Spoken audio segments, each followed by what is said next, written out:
akan apa namanya, ada event di Kavawan ya. Salah satu co-founder dari Bisa AI hari ini akan ada agenda kopi ya. Jadi Bapak Ibu yang join acara pada hari ini, kita coba live report event pada hari ini. Apakah suara saya jelas? Akan live report ya, Coffee Talk Business. Nanti kita akan coba interview Bapak Eko ya. Beliau ini salah satu yang cukup aktif di dunia perkopian. Nanti kita akan coba interview beliau yang bagaimana membangun bisnis ya dan lain sebagainya. Oke, tetap stay terus di Bisa AI ya, dan bisa tampil untuk melihat prosesnya. Akan mulai dalam waktu 10 menit lagi untuk bisnis talk ya dengan Pak Eko. Tetap stay terus di YouTube-nya Bisa AI dan bisa tampil.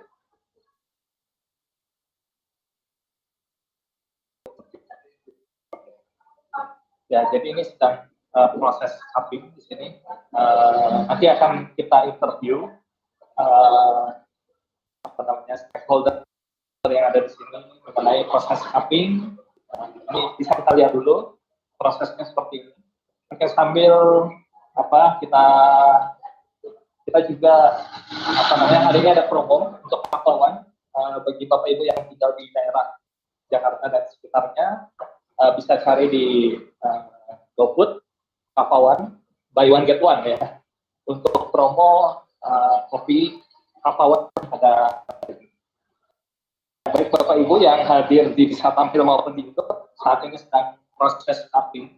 Kemudian nanti kita akan ada bisnis talk dengan beberapa pendiri coffee startup dan juga startup teknologi. Jadi kita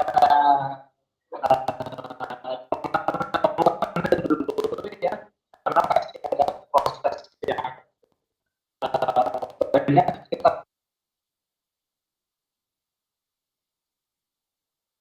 sedang berlangsung. Kemudian nanti kita akan sama-sama interview beberapa pendiri startup ya, dan tetap terus. Oke, di sini kita sudah kedatangan salah satu penyelenggaranya, diwakili oleh Mbak Sofi dari Kavawan. Iya. Oke, jadi Mbak Sofi bisa dijelaskan ini sebenarnya event apa, Mbak? Sebenarnya kita lagi ada event kopi itu kayak sejenis cita rasa pencerahan hidup. Rasa-rasanya bisa melewati cium atau bisa diulang nggak? Ya, boleh. Lanjut aja. Kita bisa melalui rasa indera hidup, yaitu di acaranya kopi yang dipersembahkan oleh owner kita ya, Pak Wira Setiawan. Ya, baik. Itu aja. Jadi ini proses cupping ini bisa dijelaskan lebih lanjut seperti apa? Nanti kita mungkin dijelaskan sama pembicaranya aja kali ya. Sama Pak Eko. Pak Eko, ya. Kira-kira proses ini berapa lama? Prosesnya juga belum tahu berapa lama sih.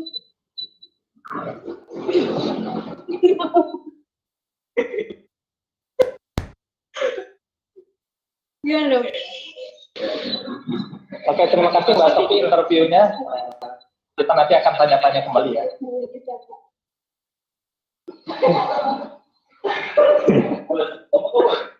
Ngomong aja dah. Dari sini aja. Oke, sekarang di sini sudah bersama dengan kita Mas Yayan dari Kavawan. Mas Yayan, boleh dijelaskan proses apa ya? Proses tapping kopi. Jadi kita mengenal aroma kopi dari yang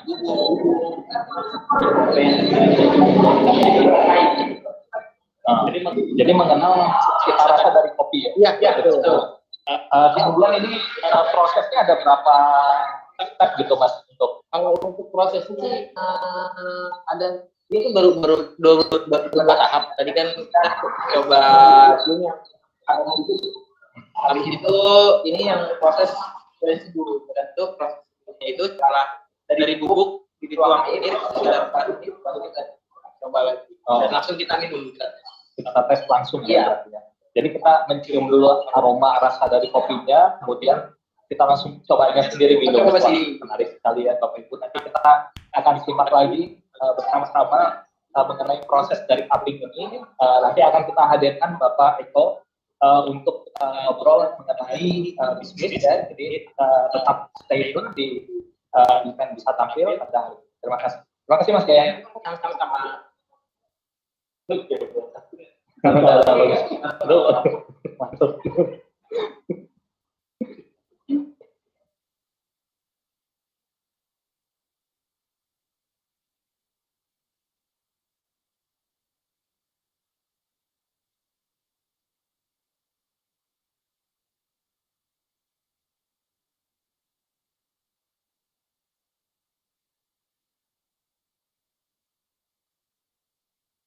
Ya, di sini sedang ada yang bakery ya.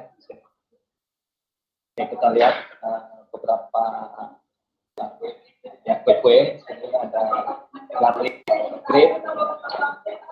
Bapak Ibu yang tinggal di daerah Jakarta Selatan dan sekitarnya bisa coba Kapawan ya, dicari di GoFood Kapawan, kemudian kita lagi promo hari ini buy one get one.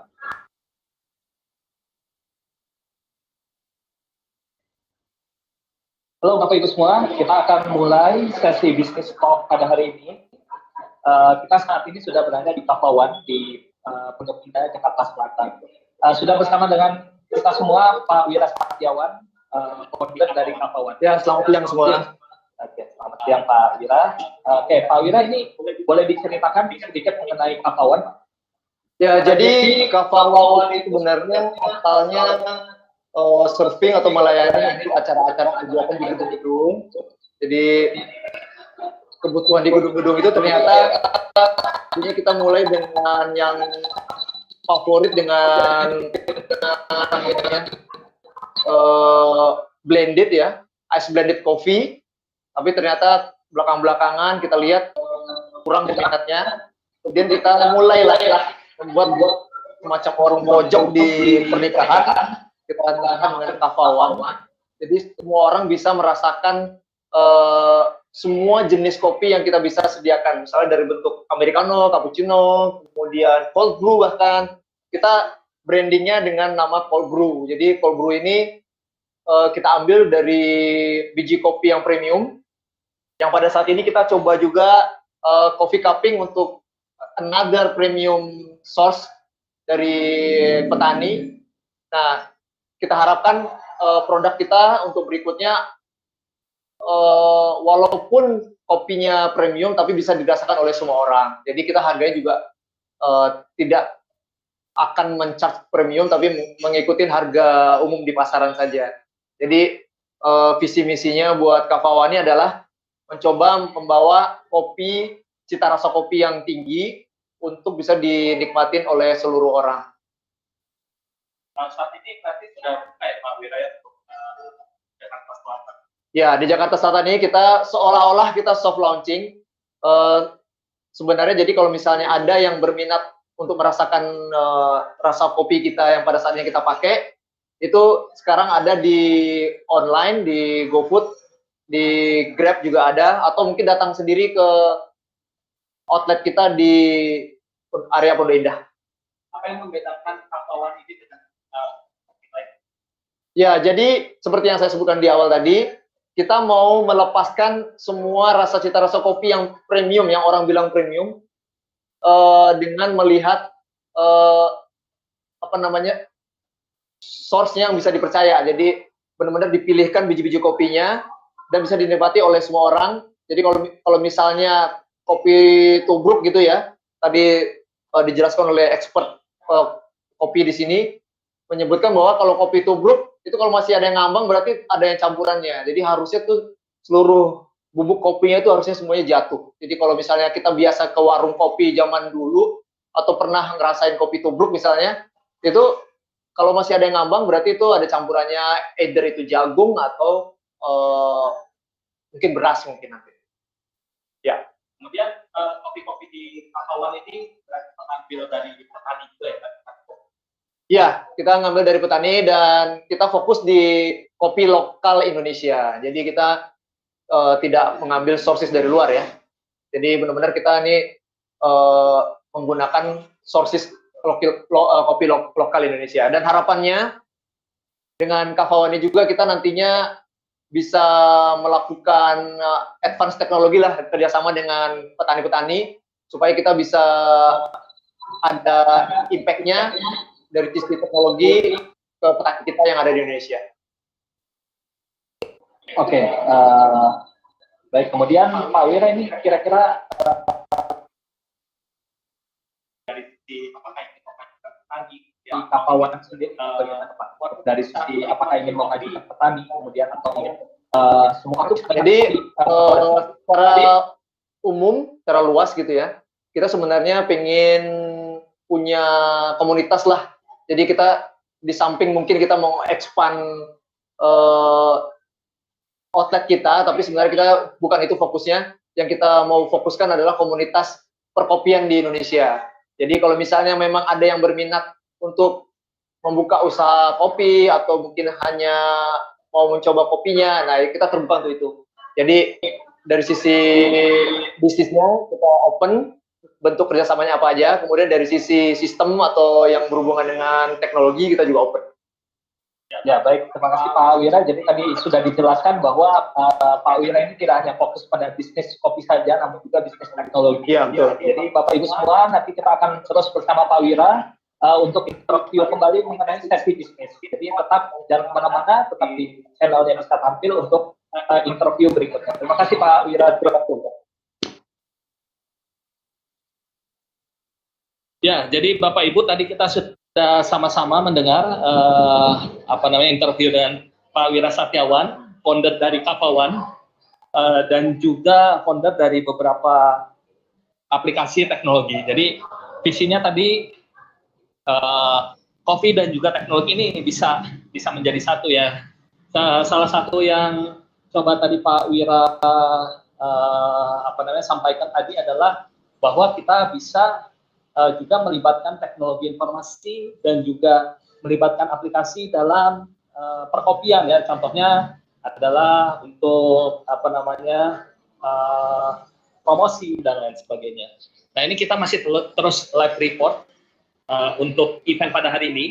Di sore nanti masih ada narasumber berikutnya dari Pak Eko Purnomo-Widi, expert dari kopi. Nanti kita akan coba interview beliau. Dan juga masih kembali dengan Pak Wira Satyawan untuk membahas mengenai kopi ya.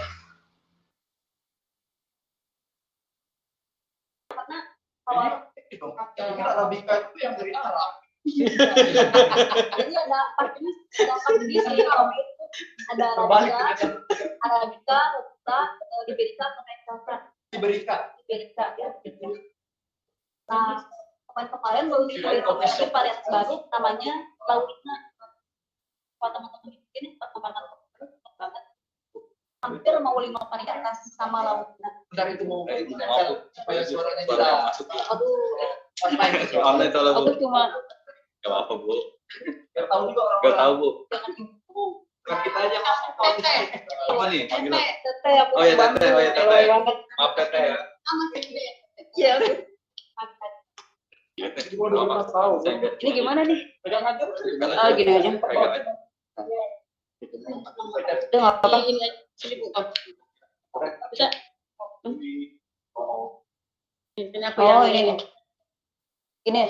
Nah. Cek. Udah ya. Duh, aku jadi grogi kalau diginiin. Sama lagi yang Arabica tadi. Iya, jadi kalau tadi kan ada 4 ya, diulangi lagi. Ada Arabica, Robusta, Liberica, sama Excelsa.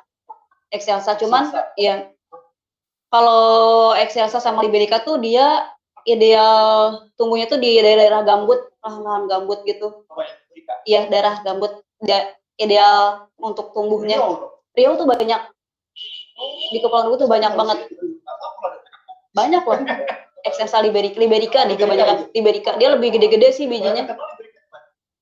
Di Riau, iya. Kalau robusta tuh kan di Lampung, Temanggung lebih banyak kan. Robusta. Iya. Karena daerah rendah ya. Iya. Kalau yang Excelsa, Excelsa udah jarang sih sekarang, udah jarang. Cuman hampir mirip liberica deh, dia agak gede-gede juga. tapi daerahnya juga daerah Kalau enggak, rendah ya. dia rendah, agak tinggi juga bisa.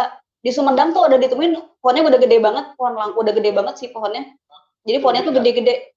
Excelsa. Kalau di Aceh apa? Aceh mah arabica, dia kan dataran tinggi. Oh iya.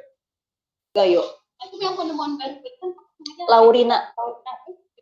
Itu kurang tahu ya, itu dibawain sama kemarin tuh yang WBC ya, sama waktu WBC tuh Wood kompetisi internasional. Laurina ya? Oh, Laurina sih. Oma, aku udah serius sih. Duh. Nah, Kalau Lorena apa saya? nah, tadi kan yang arabica udah dibahas ya. Sekarang bahas yang robusta. Selain lebih asam, karena dia Flores dia arabica. Robusta juga ada sih kalau nggak salah. Ini masuk, ini on record loh ini. Oh ya, ada. Itu ada teman aku tuh di sana, nanti aku kena. Oh, jangan nyebut nama nih. Oh, emang kedengeran ya? Oh, tuh kan. Oh, jangan online.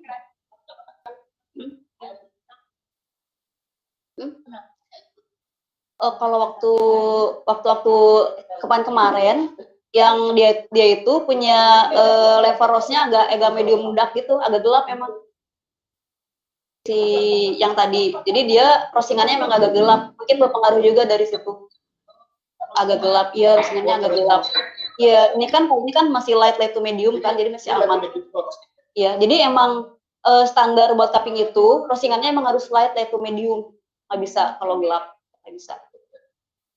Nah, kita lanjut ke robusta ya. Jadi kenapa robusta itu lebih pahit? Karena dia kandungan kafeinnya lebih tinggi.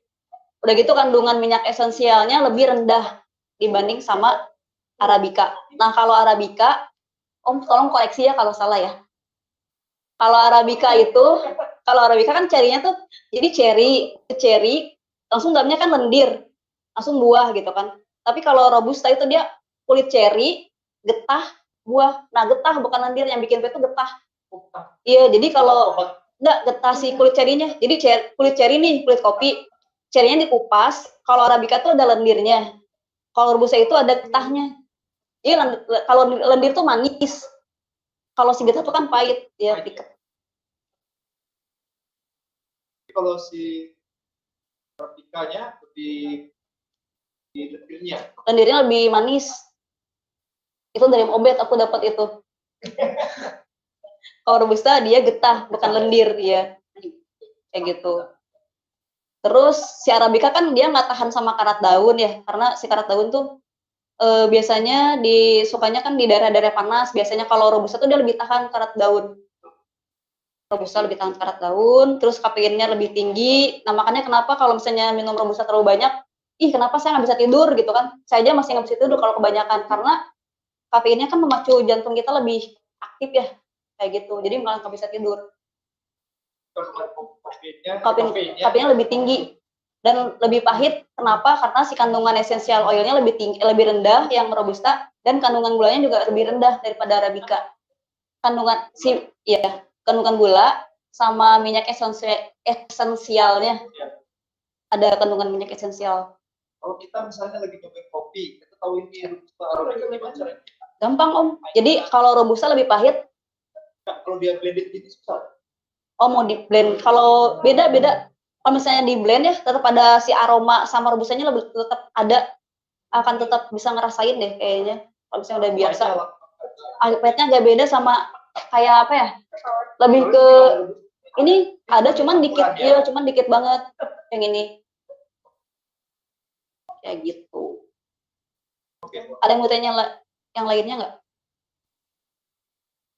Cukup.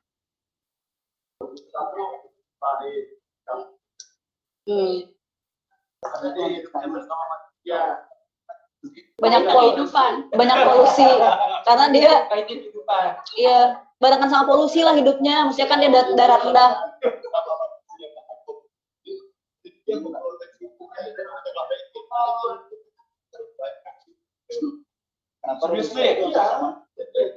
Hampir sama.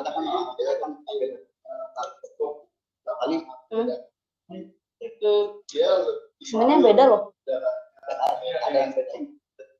Nah, robusta kan udah dibagi nih, robusta yang biasa aja sama yang pen robusta.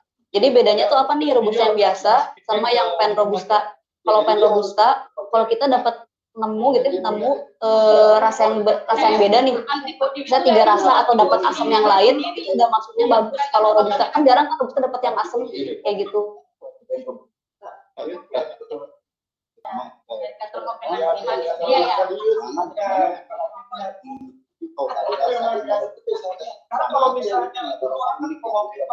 Nah, mungkin gini deh, kemungkinan ya nanti ya harus agak sering nyobain cupping robusta aja, tapi udah beda-beda daerah, itu akan sama kok kayak Arabica. Ternyata robusta juga dapat rasa yang lain nih, harus kayak gitu deh. Jadi iya, jadi saya sama teman-teman kan seringnya, saya cuppingnya bukan cuma Arabica, cuppingnya robusta, semuanya robusta. Ternyata dapat rasa-rasa yang lain nih, nggak semuanya sama. Kalau misalnya cuppingnya sama Arabica, pasti ya dapatnya gitu-gitu aja, kayak gitu. Perbandingannya harus sama gitu, harus apple to apple gitu ceritanya, kayak gitu. Iya. Makanya kita nikmatin sendiri, jangan diekspor. Iya, jadi kita ngertinya pahitnya Berarti aja kita gitu ya. sisa-sisanya aja ya. Kok sih ekspor kan nggak ada ya? Nah, 2 itu ngambilnya dari Classic Bean juga, yang di sana. Ya makanya kita namanya tanpa satu mungkin Mbak. Oh gitu judulnya. Jadi kalau yang ini kan ada yang salah. Iya. Yang salah itu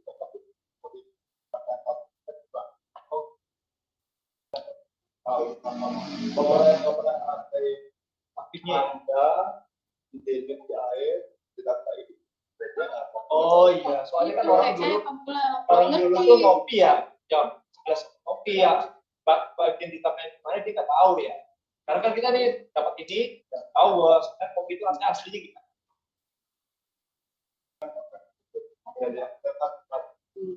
Ketika dia udah, karena dia kalau Mau dipindah ke Bapak nggak?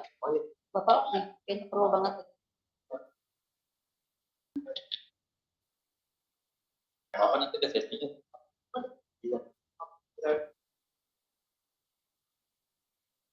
Kawan, nanti kita akan live interview mengenai bisnis talk ya dengan Pak Eko Purnomo Widu. Dia merupakan pakar dari kopi dan juga co-founder dari Classic Beans.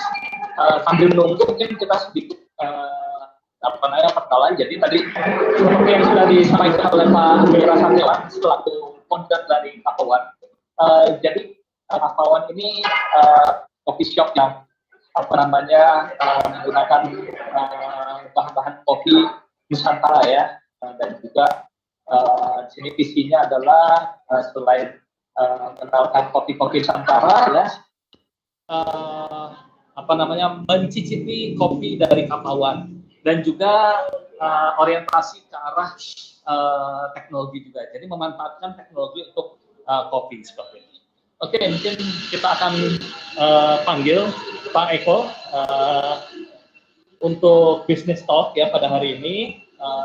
Jangan lupa sedikit promosi lagi bahwa kita di Kapawan ini Bapak Ibu bagi yang tinggal di ruangan dapat memesan kopi ya melalui delivery partner Gojek. Nanti akan ada free kopi untuk setiap pembelian satu kopi melalui GoFood. Oke, sebentar kita akan lebih santai Pak. taruh di mana? Betul lah. Dipegang.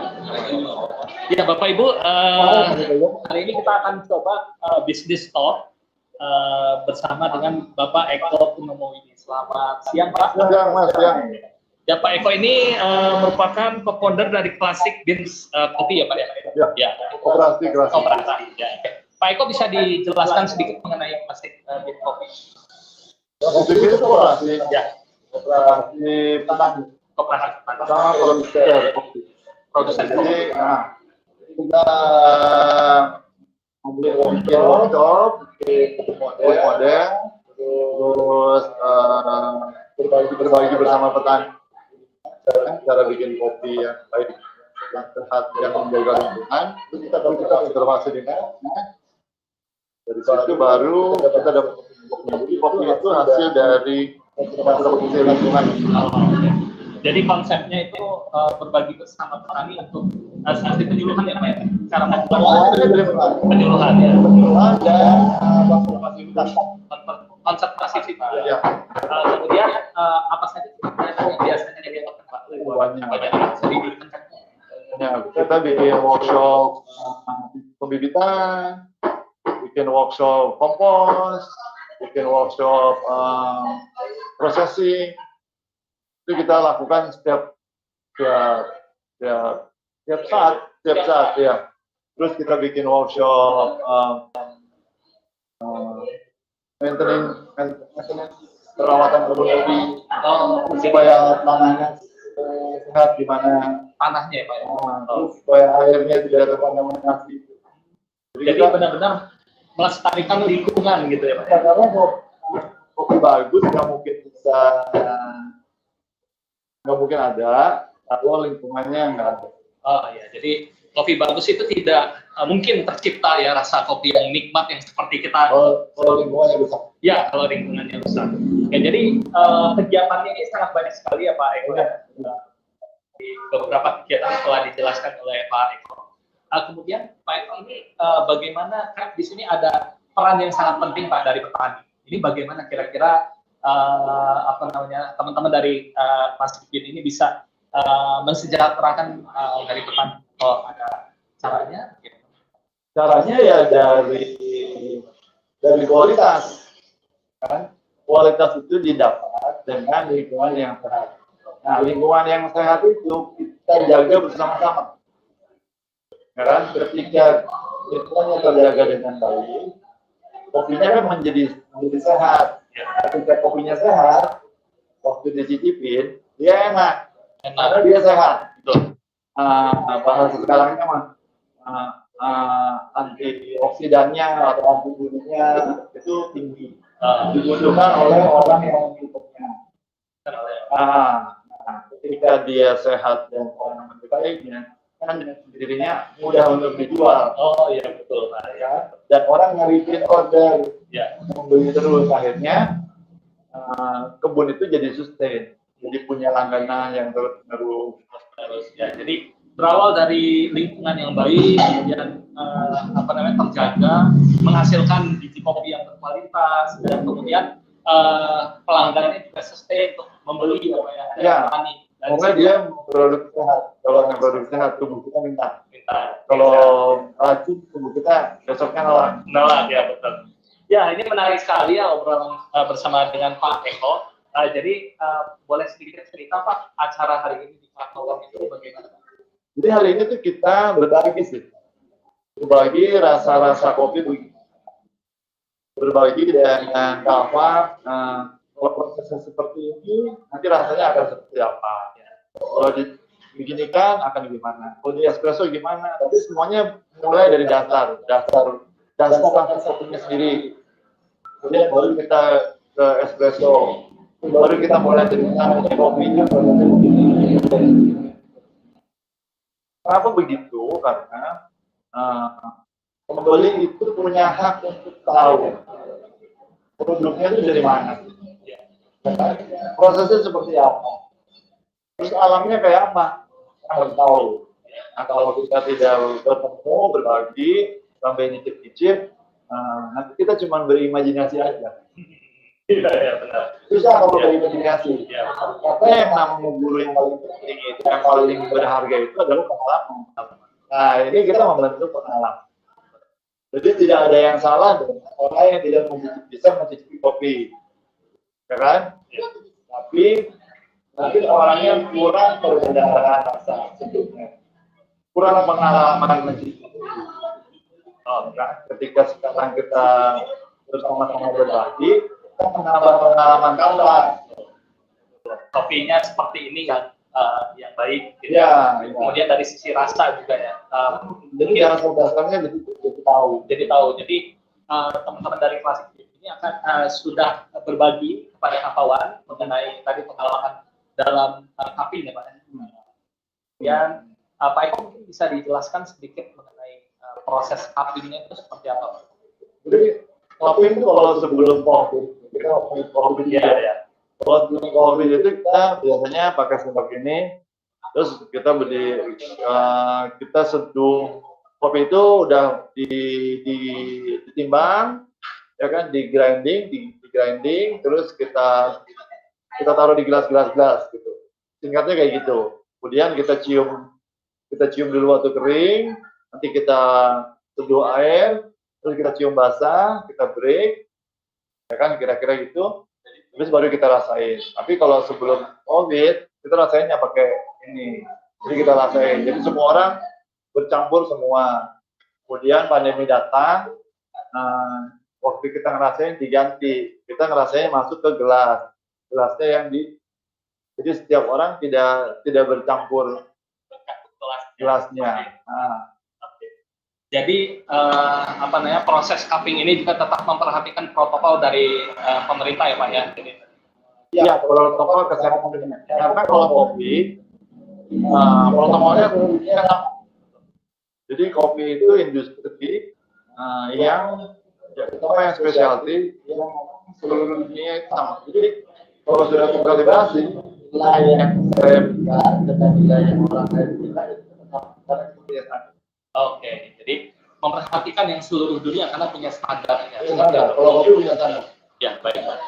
Pak Eko mungkin bisa dijelaskan sekilas mengenai kopi-kopi yang ada tadi kan sudah kita simak sama-sama mengenai kopi-kopi apa namanya tadi ada Arabica, Robusta dan sebagainya. Ini bisa diceritakan sedikit jenis-jenis kopinya Pak. Tadi itu ada Integrawata, terus ada baru manis ya, ada gulali. Terus ada apa lagi? Ada Toluwata. Oh iya. Kopi Nusantara ya Pak. Kopi Nusantara. Oh iya. Memajukan petani dengan meminum kopi-kopi Nusantara seperti itu. Ya, oke. Pak Eko ini boleh sedikit menyinggung ke bisnis ya Pak ya. Acara hari ini juga hari ini kita sudah interview Pak Wira juga dari Kakauan. Kira-kira ini bisa diceritakan mungkin Pak, ini kan mungkin teman-teman dari teman-teman dari petani ini mungkin perlu juga untuk monetize ya, kemudian untuk bagaimana survive dan bagaimana mengelola operasional ini, bagaimana Pak biasanya dilakukan? Dalam hal apa nih? Dalam hal mungkin memproduksi kopi. Ya. Kalau kita petani, kalau dalam hal panen, kalau dalam hal panen, kita tiap tahun kita panen, kita proses, kita panen. Oh, nanti harganya naik turun, jadi kita abaikan. Karena buat kami itu lebih bagus. Buahnya banyak, harganya tidak terlalu mahal. Daripada kita mau jual harga tinggi, tapi buahnya kayak gitu lah. Terus juga buah itu kan sebuah keajaiban. Buah itu keajaiban. Misalnya gini, dipetik musim sekarang, ya kan? Ya. Misalnya harganya kurang bagus, musim depan kan itu berubah lagi. Buah itu keajaiban. Rezeki yang benar-benar datang dari Tuhan melalui alamnya. Jadi kalau buat kami sih, pandemi tidak pandemi, buat petani di hulu itu udah biasa. Ya, mereka ngalaminya udah berpuluh-puluh tahun, bahkan mungkin di Indonesia udah ratusan tahun ya berkopi. Oke, terima kasih Pak. Ini sangat menarik ya interview pada hari ini. Kita sudah belajar tadi sama-sama dari Pak Eko mengenai kopi ya. Kemudian Pak Eko mungkin bisa closing statement untuk interview pada hari ini. Tentang kopi ya. Jadi kalau kopi satu-satunya berubah, menurut saya ya. Kalau saya salah ya. Satu-satunya produk yang dirasakan oleh orang banyak di seluruh dunia lah ya. Tapi dia adalah produk konservasi. Jadi produk yang harus ditangkap bersama dengan sistem agroforest, sistem hutan lindungnya. Karena kopi hanya membutuhkan, Arabica hanya membutuhkan 40% tidak manfaat. Ya kan? Artinya kalau dia produk konservasi dan dunia menghadapi krisis iklim atau perubahan iklim, sebenarnya yang berubah bukan iklim, kita yang berubah, perubahan manusia, sedangkan iklim berubah. Jadi dengan meminum kopi, itu sebenarnya kita sudah membantu mencegah perubahan iklim. Karena kopi Arabica hanya bisa ditanam dengan memperhatikan dan mengkonservasi lingkungannya. Jadi nggak perlu konservasi jauh-jauh tanam pohon di hutan, cukup dengan meminum kopi. Karena orang udah takut berpartisipasi dalam kompetisi. Oke, baik. Terima kasih Pak Eko pada Just in Business interview pada hari ini. Semoga sukses terus untuk semoga sehat. Ya. Semoga sehat selalu. Jangan lupa untuk minum kopi gitu ya. Iya. Supaya kita nggak menghadapi pandemi berikutnya. Karena kalau kami orang kopi, bahwa pandemi itu datang ketika kita merusak. Jadi kita harus melestarikan lingkungan ya. Salah satunya tadi adalah teman-teman dari petani juga diminta untuk kita bisa melestarikan kopi ya kopinya ya Pak ya. Jadi dengan cara tadi menjaga lingkungan ya dan sebagainya. Oke, terima kasih Bapak Ibu semua yang live bisa tampil pada hari ini. Kita akan kembali lagi bersama dengan narasumber lainnya. Terima kasih Pak Eko. Terima kasih banyak. Mohon maaf.